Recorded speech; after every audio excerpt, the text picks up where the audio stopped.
Irmãos, eu quero iniciar aqui uma série de palavras muito poderosa. Eu creio que vai despertar em você uma fome pela palavra de Deus. E toda vez que eu compartilho, eu amo muito essa mensagem. E quando eu compartilho, meu coração ainda entra em ebulição ainda mais. Porque estamos vivendo dias que estão muito próximos. É muito perceptível a volta do Senhor Jesus. E se o Senhor permitir, eu quero ministrar pelo menos um mês sobre esse assunto, amém? Aleluia! E vamos aprofundando na palavra, vamos ministrar sobre os selos, sobre o reino, sobre a volta de Jesus. Vamos aprofundando, e na célula é bênção você não faltar, porque toda dúvida que você tiver aqui, lá na célula você vai poder fazer perguntas. O Senhor é bom todo o tempo. Vamos falar um pouquinho sobre a volta de Jesus. Sabe, irmãos, existem duas visões. Eu quero só pincelar isso aqui, básico, para você entender, para que não haja confusão. Existem duas visões, basicamente, hoje, que é o arminianismo e o calvinismo.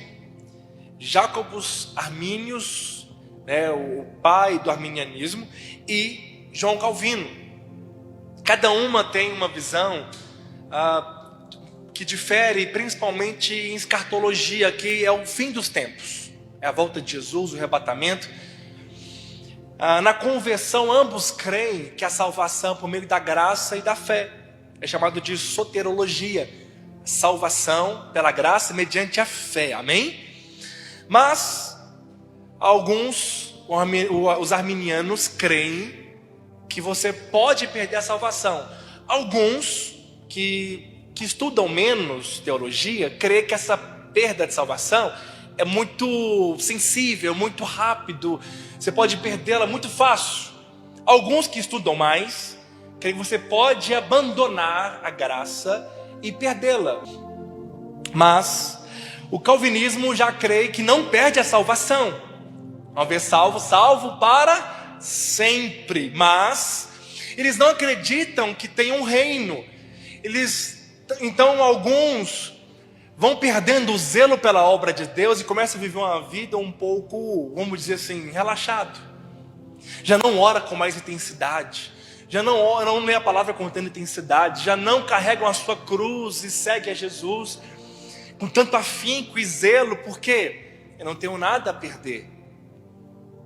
Mas nós cremos, não é a videira que crê somente, há muitos outros homens e pais da fé que creem na visão do reino de Deus. E essa é a visão que nós cremos, e pregamos. Nós somos, vamos dizer assim, calvinismo para salvação e arminiano para o reino. Amém?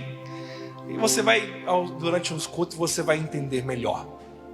Ou seja, fomos salvos por meio da graça, pela graça mediante a fé, pela fé mediante a graça. Efésios 2:8. Isso não vem de vós, é dom de Deus, é presente, não vem pelas obras, para que ninguém se glorie. Então nós recebemos um presente, um dom. Nós vemos Romanos capítulo 10, versículo 8. Se você declarar, se você crer com o seu coração, confessar com a sua boca que o Senhor morreu e ressuscitou dentre os mortos, será salvo. Então aquele que recebeu o Senhor Jesus no seu coração, ele recebeu o selo da salvação, o penhor, diz a palavra.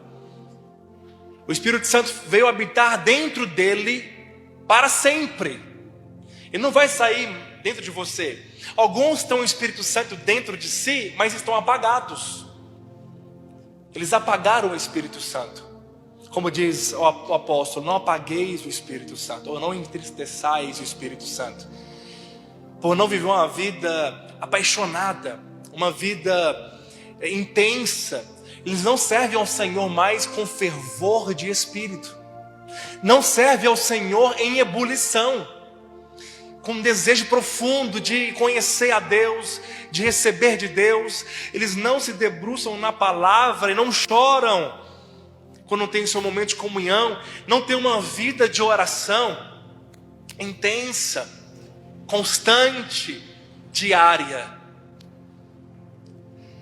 Nós precisamos de entender que nova criação, receber uma nova vida, é viver uma vida abundante, é viver uma vida no sobrenatural, intensa, apaixonada, porque Deus mudou radicalmente a nossa vida, amém? Ele mudou a sua vida radicalmente.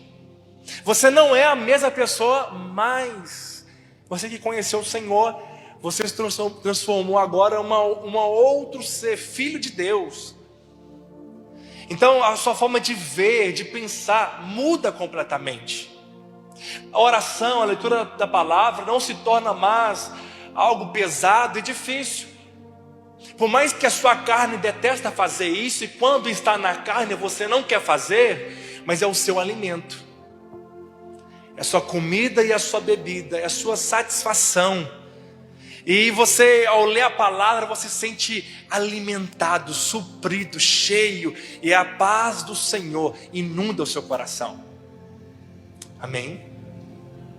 Seu coração é inundado pelos rios de águas vivas que fluem dentro de você e jorram para as pessoas que estão ao seu redor. Então a oração agora é seu alimento, é seu prazer, é sua satisfação. A graça, como alguns pensam, não é liberdade para pecar. Pelo contrário, a graça é provisão para vencer o pecado. A Bíblia diz que a força do pecado é a lei. A Bíblia diz, porque já não estamos mais debaixo da lei, sim da graça, podemos viver uma vida abundante. Graça é suprimento. Graça é que você recebeu para viver uma vida abundante. É a capacitação para viver o sobrenatural. Sem ela você não consegue, porque você não consegue cumprir o propósito de Deus, os mandamentos de Deus, a vontade de Deus por si só, pelo seu esforço comum, natural. É impossível, é incapaz. Mas se você vive uma vida transbordando no Espírito, é comum, é espontâneo, é natural, é seu estilo de vida. E é isso que nós devemos viver constantemente. Uma vida no descanso, abundante. Então nós vemos que nós somos mais que vencedores em Cristo Jesus. Vamos ler isso? Romanos capítulo 8, versículo 31. Em todas essas coisas, porém, somos mais que vencedores por meio daqueles que nos amou. Somos mais que vencedores. Essa é a posição que o Senhor nos deu na cruz.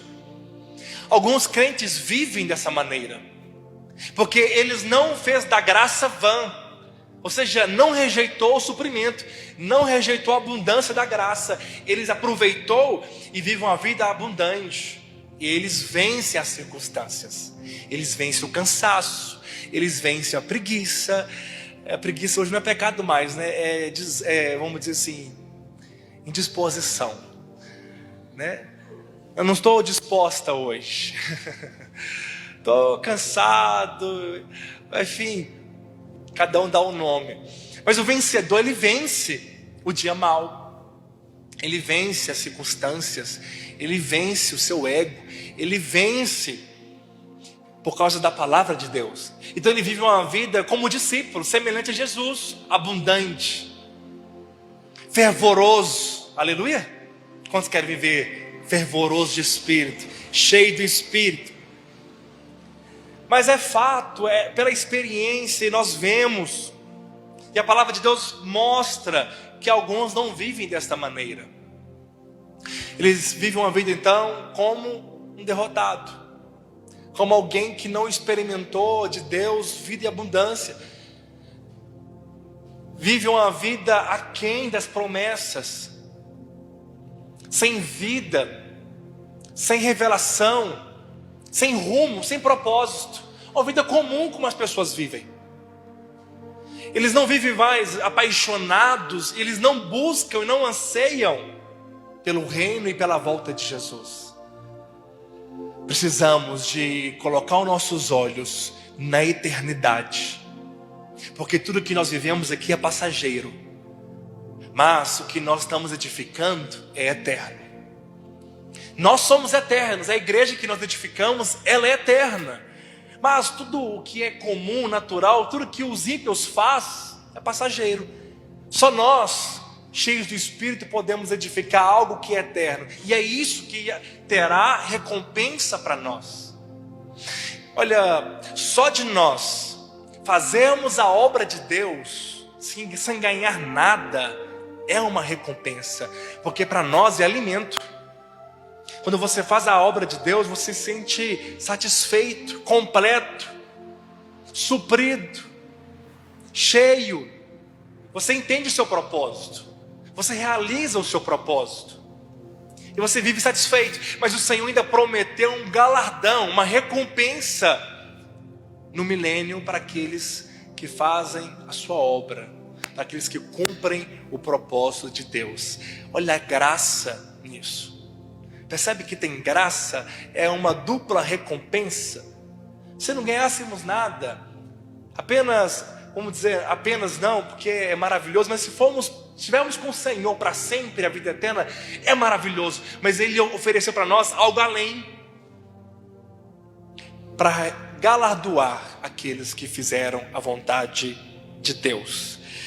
Nós vemos Spurgeon uma vez, ele conta-se, você vai lembrar disso no encontro do teatro da Dona Clotilde.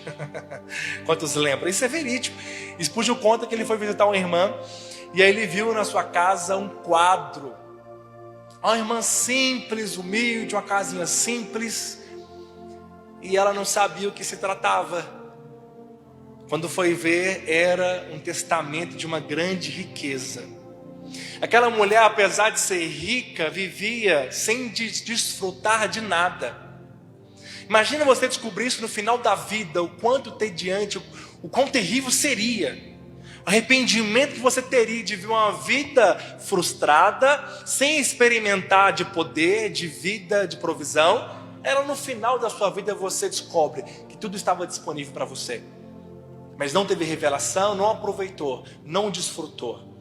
São estes os que não vencem, porque eles desperdiçam toda a abundância, os dons espirituais, a unção que recebeu, o poder de Deus, a palavra de Deus, a comunhão dos santos.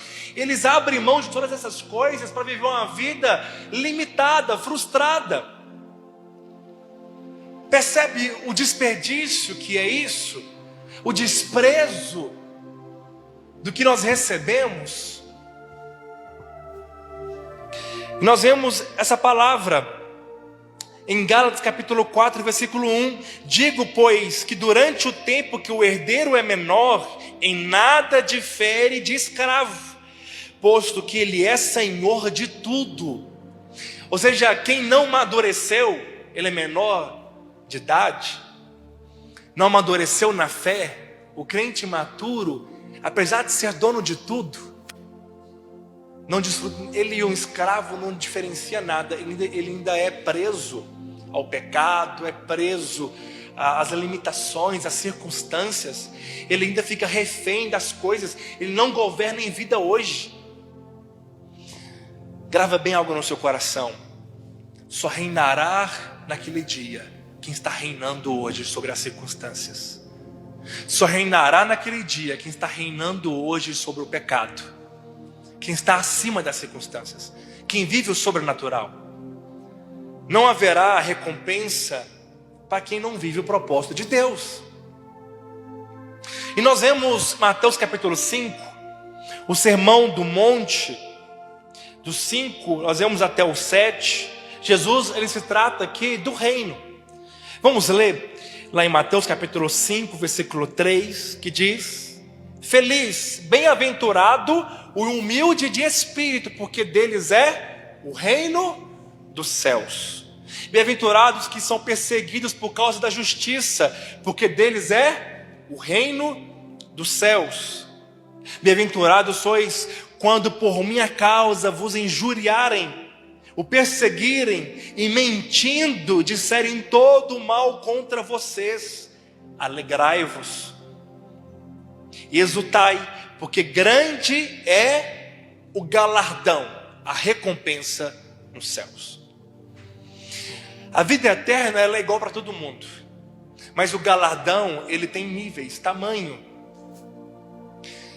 Nós vemos, por exemplo, os apóstolos. Apóstolo Paulo, se você for ler na carta de Coríntios, 1 Coríntios, 2 Coríntios, um homem teve naufrágios. Em Atos nós vemos isso. Nós vemos que ele conta que 5 vezes ele foi açoitado, 40 menos 1, ou seja, 39 açoites, fome, nudez, jejuns e vigília muitas vezes. Ou seja, ele tem um galardão diferenciado. Os irmãos concordam? Amém? Ele tem a vida eterna, assim como aqueles que receberam o Senhor, mas haverá galardões diferentes. Mateus capítulo 5, versículo 46 diz: guardai-vos de exercer a vossa justiça diante dos homens, com o fim de ser visto por eles. De outra sorte, não tereis galardão junto ao vosso Pai. Então, para herdar o reino, para ser salvo, muitas pessoas, elas não são perseguidas, elas não são injuriadas, elas não excedem a justiça dos escribas e fariseus, mas são salvas. Mas para dar o reino, nós seremos perseguidos, seremos injuriados, mentirão contra nós, mentirá contra você, vão te perseguir mesmo, vão se levantar contra você, mas grande é o galardão, a recompensa. 1 Coríntios capítulo 6, versículo 9 diz: vocês não sabem que os perversos não herdarão o reino de Deus? Não se deixem enganar, nem os imorais, nem os idólatras, nem os adultérios, nem os afeminados, nem os ladrões, nem os avarentos, nem os alcoólatras, nem os caluniadores, nem trapaceiros herdarão o reino de Deus. Ou seja, muitos interpretam alguns textos que aqui perdia a salvação, mas se você for ver, vão perder o reino. Não serão arrebatados quando o Senhor levar os vencedores. Abre também a sua Bíblia, gostaria que você grifasse, se você puder, Mateus capítulo 16, versículo 27. Marca bem no seu telefone ou na sua Bíblia de papel. Diz assim: porque o Filho do Homem há de vir na glória do seu Pai, com seus anjos, e então retribuirá a cada um conforme as suas obras. Nós vemos aqui dois momentos. Um é o arrebatamento, nós não sabemos nem o dia e nem a hora. A outra, ele virá e todo olho verá. Essa aqui é a vinda que nós lemos. Ele virá na glória do seu Pai, junto com seus anjos, e após o milênio, após a grande tribulação,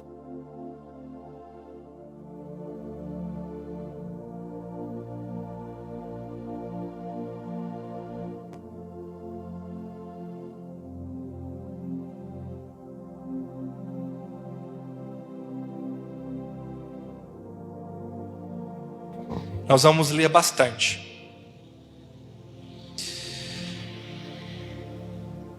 Aleluia.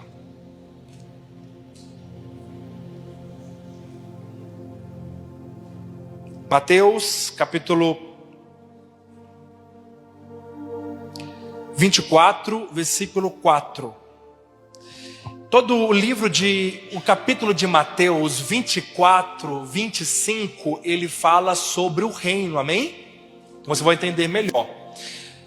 Mateus 24, versículo 4. Jesus respondendo disse: acautelai-vos que ninguém vos engane, porque muitos virão em meu nome dizendo: eu sou o Cristo.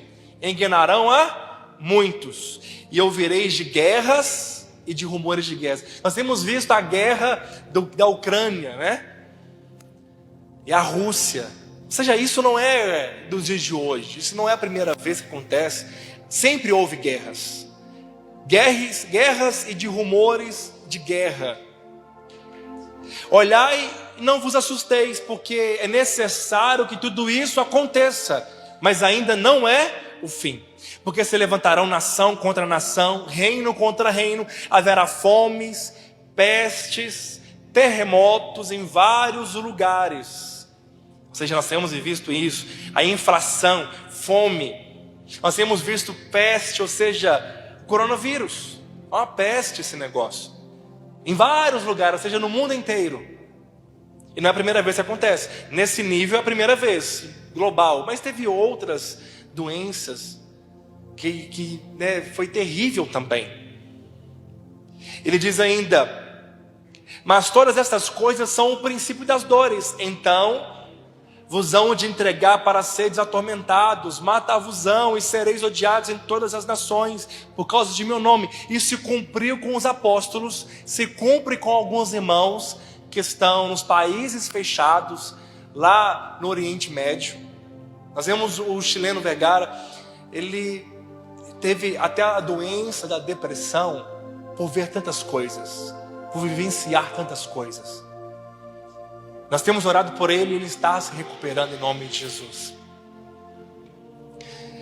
Então, antes de vos entregar para ser atormentados, matar-vos-ão, serão odiados todas as nações por causa de meu nome. Nesse tempo muitos serão escandalizados, trair-se uns aos outros, e uns aos outros odiarão. Surgirão muitos falsos profetas. O que está acontecendo hoje? Enganarão a muitos. E por se multiplicar a iniquidade, sabe a diferença de pecado e iniquidade? Pecado é um acidente, você cometeu um pecado, um deslize, você se arrepende, você chora, porque você é novo convertido, amém? Não, você é nascido de novo. Então novo convertido, quando ele cai, ele se sente mal. Um crente maduro, quando ele comete um deslize, ele reconhece, arrepende e não quer cometê-lo. Mas a iniquidade é algo ruim que as pessoas, por praticarem com constância, elas começam a levantar bandeiras e pregar que isso é bom. Elas se transformam em algo que é errado, que é pecaminoso, que contamina, algo que é impuro, e começa a achar que isso é normal, isso faz parte da vida dele, isso não gera mais arrependimento, isso é iniquidade. Então, por aumentar a iniquidade, o amor de muitos esfriarão. Diga misericórdia. Percebe que nós estamos vivendo isso? O amor de muitos tem se esfriado. As pessoas acham comum demais fazer certas coisas. É comum demais hoje nas redes sociais você vê as pessoas se mostrando, as mulheres muitas vezes mostrando de uma maneira vulgar, sensual, e isso é comum para elas. Você vai falar, é normal. Ou seja, virou iniquidade, uma impureza, se tornou uma iniquidade. E o amor de muitos esfriará, mas aquele que perseverar até o fim será salvo. E essa palavra salvo, alguns acham que é salvo, ou seja, da vida eterna, mas salvo da grande tribulação. Amém? Salvo de passar por esses dias, porque aqui o contexto não é salvação. O contexto, se você for ler depois, é grande tribulação. Se você for ler todo o capítulo, fala da grande tribulação que vai chegar, vai acontecer, e você não vai estar aqui. Diga amém. Você vai ser arrebatado antes. Aleluia. E este evangelho do reino será pregado em todo o mundo e testemunha a todas as nações, então virá o fim.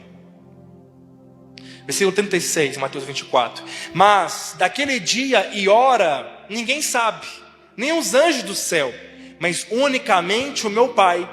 E como foi nos dias de Noé, assim também será na vinda do Filho do Homem.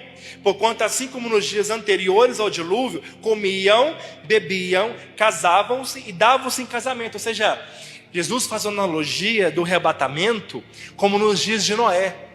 Era como hoje, comum, comiam, bebiam, pessoas estavam casando, casavam os outros, mas até que veio o dilúvio. E quem estava na arca foi salvo. Quem ouviu a pregação de Noé foi salvo. Quem viu Noé construindo uma arca e falou, eu vou entrar ali, porque vai chegar um dilúvio. de maneira repentina veio também o dilúvio. E assim virá o nosso Senhor Jesus. Aleluia. Noé entrou na arca, não perceberam, até que viu o dilúvio e levou a todos. Assim será também a vinda do Filho do Homem. 40. Então, estando dois no campo, será levado um e deixado o outro. Estarão dois moendo no moinho, será levada um e deixada a outra. Vigiai, pois, porque não sabeis a que hora há de vir o nosso Senhor. Percebe que ele virá no momento comum, onde pessoas estarão trabalhando. Você vai estar lá trabalhando no seu serviço, na sua empresa, como todos os dias. Vai chegar um momento que no estalar de dedos, alguns vão desaparecer. Alguns serão levados. Muitos são chamados, salvos, chamados ao Evangelho, receberam, mas poucos foram os escolhidos. Para quê? Para serem arrebatados. Você vai estar trabalhando de uma maneira comum, mas um será levado e o outro deixado. Jesus deixa muito claro que haverá um arrebatamento. E ainda ele conclui, ele termina ainda reforçando no versículo 42. Vigiai, pois, porque não sabeis a que hora há de vir o nosso Senhor. Mas considerar isso, se o pai de família soubesse a que hora da noite havia de vir o ladrão, vigiaria e não deixaria roubar a casa. Por isso estai vós preparados também, porque o Filho do Homem há de vir, e a hora que vocês não estão pensando, imaginando. Mais uma vez ele fala assim: imagina se um pai, um homem de família, um homem da casa, se ele soubesse que hora que viria o ladrão, se o ladrão mandasse um recado: olha, eu vou roubar a sua casa 3 horas da manhã, ele não dormiria e ficaria ali acordado com um porrete na mão. Ele trancaria a casa, ele chamaria um reforço, ele chamaria a segurança, né? Ele soltava os cachorros e não deixaria roubar a casa, não é verdade? Mas o ladrão não manda aviso. Jesus faz essa analogia porque ele vai vir e vai levar as pedras preciosas, aqueles que foram salvos, os escolhidos, de uma maneira que você não sabe. Portanto, vigiai e orai, porque não sabe nem o dia e nem a hora. Tem um dia e tem uma hora para ele vir. Nós não sabemos. Pode ser hoje, pode ser agora. Eu sei que ele vem, está muito próximo. E no decorrer das semanas, nós vamos aprofundar ainda mais e vamos ver que está muito próximo do arrebatamento. Amém, meus irmãos? Quantos querem subir com o Senhor? Amém? Nós vemos 1 Coríntios capítulo 3, versículo 10, que diz assim: eu, como um sábio construtor, coloquei um fundamento, e cada um veja como edifica sobre ele, porque ninguém pode colocar um outro fundamento a não ser o que eu já coloquei. Esse fundamento, essa pedra é Cristo. Estamos edificando sobre ela, amém? Mas alguns constroem com madeira, palha e feno. Outros com prata, ouro, né, e pedras preciosas. A Bíblia diz que naquele dia, qual dia? O dia que o Senhor vai recompensar alguns. No dia após a grande tribulação, quando Ele vier na glória do seu Pai, junto com seus anjos, e distribuirá cada um conforme as suas obras. Percebe que tem um galardão para isso? Não é a salvação conforme as obras que vai distribuir, é uma recompensa. Nós vemos um milênio. Ele disse que aqueles que edificarem com ouro, prata e pedras preciosas, naquele dia a obra dele não vai ter dano, vai ser purificada ainda mais por causa do fogo. Mas se a madeira, palha e feno, o fogo vai queimar essa obra. Todavia, ele terá prejuízo, grande tribulação, mas será salvo. Ou seja, ele é salvo, mas por não ter edificado uma obra com materiais apropriados, ouro, prata e pedras preciosas, uma vida abundante, profunda, percebe? Uma vida constante, apaixonada, intensa, entregue, que nega a si mesmo, quando é necessário, que aborrece algumas pessoas para agradar o Senhor quando é necessário, que nega a sua própria vida quando é necessário para servir ao Senhor. Haverá uma recompensa para isso. Essa é a obra que nós queremos construir, com ouro, com prata e com pedras preciosas. Nós vemos também o apóstolo Paulo falando sobre uma coroa. Sabe, e coroa não é apenas algo que põe na cabeça, enfeitado com diamantes, com pedras. Coroa é uma posição. Hoje existe uma rainha lá na Inglaterra, Rainha Elizabeth. Se sair nos jornais amanhã que ela perdeu a coroa, ou seja, vocês todos vão saber que ela perdeu o reino, que ela não é mais rainha de lá. Ou quando se ela perdeu o trono não é uma cadeira bonita, enfeitada, né, para você sentar, mas é uma posição de governo. E nós poderemos perder essa coroa. Podemos perder isso. Por exemplo, nós vemos Apocalipse dizendo: se não arrependeres, virei a ti e te removerei o seu candeeiro. Nós vemos também a palavra de Deus de uma maneira muito clara em Apocalipse 3, versículo 11. Fala assim: venho sem demora, conserva o que você tem, para que ninguém tome a tua coroa. Nós vemos também Paulo falando em 2 Timóteo, capítulo 4, versículo 8. Ele estava já vendo que os seus dias estavam acabando, o seu propósito na terra, ele estava prevendo o seu martírio. Ele diz: combati o bom combate, completei a carreira e guardei a fé. Já agora a coroa da justiça me está guardada, a qual o Senhor, reto juiz, me dará naquele dia, não somente a mim, mas também todos quanto amam a sua vinda. Alguns falam que essa coroa era só para os apóstolos, mas ele fala aqui que é para todos que amam a vinda de Jesus. Ele fala: eu combati o bom combate, eu completei a carreira, eu guardei a fé. Agora eu estou esperando a recompensa do Senhor no milênio. A coroa está guardada não somente para mim. E deixou aqui uma dica para todos que amam a sua volta. Devemos viver como que ama a volta de Jesus e orar para que isso aconteça, dizendo: Senhor, volta hoje, vem buscar a sua igreja, vem nos buscar. Eu não estou esperando a morte, eu estou esperando o arrebatamento. Muitos estão vivendo a sua vida esperando o dia da morte chegar, o dia que eles estiverem bem velhinhos e falecer como João, o apóstolo João, de velhice. Eu não estou esperando a morte, eu estou esperando o arrebatamento.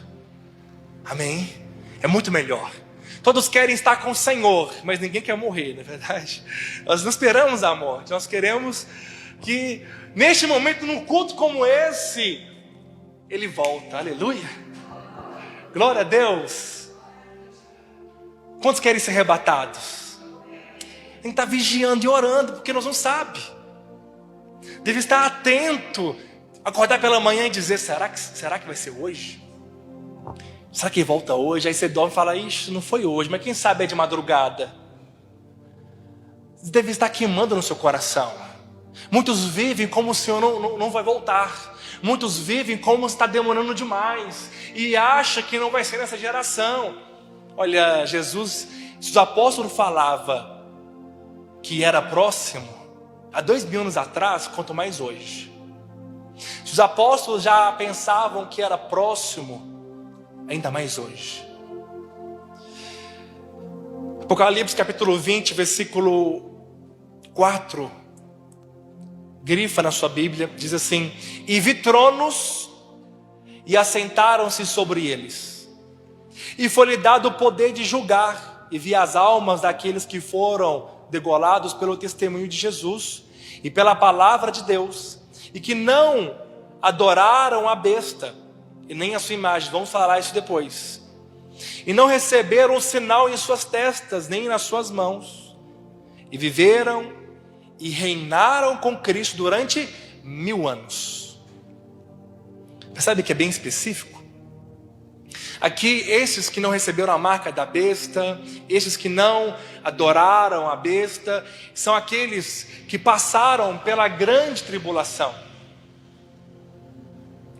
Nós vamos deixar muito claro: o primeiro arrebatamento, você não sabe nem o dia nem a hora. Após isso, a Bíblia fala em Apocalipse, muitos textos, haverá 1260 dias, 3 anos e meio de paz, depois 3 anos e meio de guerra. E a Bíblia diz que levantará o anticristo, e ele vai trazer uma falsa paz. Mas depois, quando nós vemos o soar do 7º selo, vai abrir a grande tribulação, 3 anos e meio. No 7º selo, abre a grande tribulação. E aí há um caos, onde a marca da besta será pregada, até antes. E depois disso ele virá na glória do seu Pai. E aí ele vai retribuir a cada um conforme as suas obras. O galardão é o reino de Deus. E quando ele vier, após a grande tribulação, e recompensar os seus, haverá o milênio. Começará os 1000 anos do governo dele aqui. Aleluia. Eu estou adiantando um pouquinho para você não faltar semana que vem, aleluia. E você vê o restante. Vamos continuar. Mas os outros mortos não reviveram, até que os 1000 anos se acabaram. Esta é a primeira ressurreição. Bem-aventurado e santo aquele que tem parte na primeira ressurreição, ou seja, eles serão arrebatados. Sobre estes não tem poder a segunda morte, mas serão sacerdotes de Deus e de Cristo, e reinarão com ele 1000 anos. Quantos querem reinar com o Senhor 1000 anos? Amém? Aleluia. Sabe, não serão os perfeitos que vão reinar, mas serão os apaixonados, serão os intensos. É o vencedor, aquele que não faz da graça vã, mas ele cumpre a vontade de Deus. Ele é abundante no Senhor. Ele tem uma vida de oração. Ele ama o Senhor, ele ama a vida da igreja. Ele se deleita nele. Se você hoje tem medo da volta de Jesus, precisamos de desejar isso. Precisamos de desejar. É porque estamos muito apegados com o mundo natural. Se ainda não queremos ser arrebatados, é porque às vezes estamos muito apegados aqui. Como diz a palavra, se alguém espera de Jesus somente nessa vida, é o mais miserável de todos os homens. Se alguém quer receber de Jesus só aqui, eu quero receber de Jesus só aqui, eu quero que o Senhor faça na minha casa, na minha família, eu quero que Ele cura, eu quero que me prospera, é o mais miserável. Mas aqueles que estão edificando uma obra para receber depois um galardão, uma recompensa, estes são os nobres. Eles enxergam além, eles veem após. Nós somos estes, amém? Nós não queremos ficar aqui quando o arrebatamento acontecer. Queremos ser levados para Ele e participarmos das bodas do Cordeiro. Quantos desejam isso também? Há uma coroa para nós. Há uma coroa preparada para nós. Apocalipse capítulo 11, versículo 15. O 7º anjo tocou a trombeta, e houve no céu grandes vozes, dizendo: o reino do mundo se tornou de nosso Senhor e do seu Cristo, e Ele reinará pelos séculos dos séculos. Aleluia. Apocalipse também 11, 18, pula agora 3 versículos. Chegou, porém, a tua ira, e o tempo determinado para serem julgados os mortos, para se dará galardão aos teus servos e profetas, aos santos e aos que temem ao teu nome. Então haverá uma recompensa para os que temem o seu nome, para os servos, para os profetas, ou seja, nós somos sacerdotes, somos reis, somos profetas. Aos santos que temem o teu nome, tanto aos pequenos como aos grandes, para destruires os que destroem a terra. Haverá uma recompensa. Nós vemos as parábolas dos talentos, que diz, aquele homem que enterrou o seu talento, ele recebeu apenas um. O Senhor virou para ele e diz, servo mau e negligente. E ele então ouve choro e ranger de dentes, porque ele era um servo, recebeu do Senhor provisão, recebeu do Senhor unção, recebeu de Deus dons, tudo para cumprir o propósito, mas ele enterrou. Tudo que se enterra porque está morto. Ele então entregou os projetos, os sonhos, não desfrutou, não multiplicou o que o Senhor deu a eles. E eu vi choro e ranger de dentes.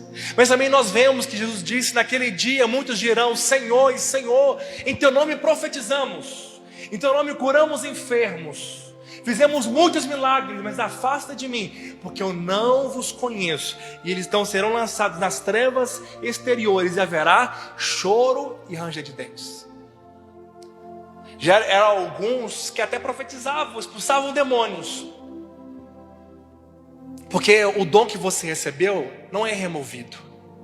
Tem muitos que dão profecias, expulsam demônios, mas não tem uma vida abundante, fervorosa, intensa, apaixonada. Ele faz isso por causa dos dons que receberam.